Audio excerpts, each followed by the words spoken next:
ಮೊದಲನೇದು ನರೇಂದ್ರ ಮೋದಿ ಅವರು ಏನ್ ಹೇಳ್ತಿದಾರಲ್ಲ, ಒಂದು ಕುಟುಂಬದ ಹಿಡಿತದಲ್ಲಿ ಪಕ್ಷ ಇರಬಾರದು. ಸೋನಿಯಾ ಗಾಂಧಿ, ರಾಹುಲ್ ಗಾಂಧಿಗೆ ಅವರು ಹೇಳ್ತಾರೆ, ಒಂದು ಪಕ್ಷದಿಂದ ಮುಕ್ತ ನಾನು ಮಾಡೇ ಮಾಡ್ತೀನಿ, ಬಿಡಲ್ಲ. ಆದ್ರೆ ಕಾಂಗ್ರೆಸ್ ಪಕ್ಷದ ಸಂಸ್ಕೃತಿ ಕರ್ನಾಟಕ ರಾಜ್ಯ ಭಾರತೀಯ ಜನತಾ ಪಾರ್ಟಿ ಬಂದಿದೆ.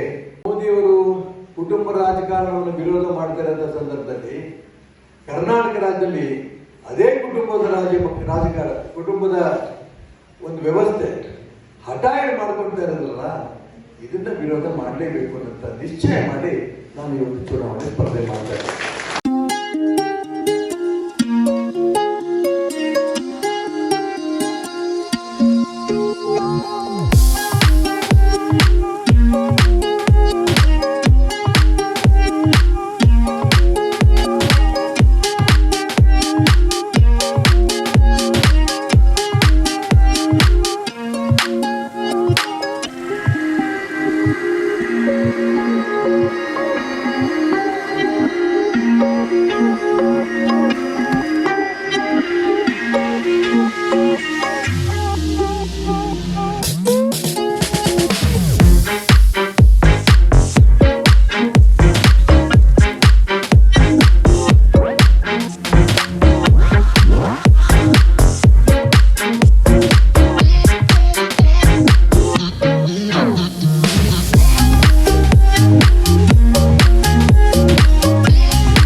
ನನಗೆ ಚುನಾವಣೆ ಸ್ಪರ್ಧೆ ಮಾಡಬೇಡಿ ನೀವು ಅಂತ ಹೇಳಿದಾಗ ಕೇಂದ್ರ ನಾಯಕರು ನನಗೂ ಮತ್ತು ಜಗದೀಶ್ ಶೆಟ್ಟರ್ಗೆ,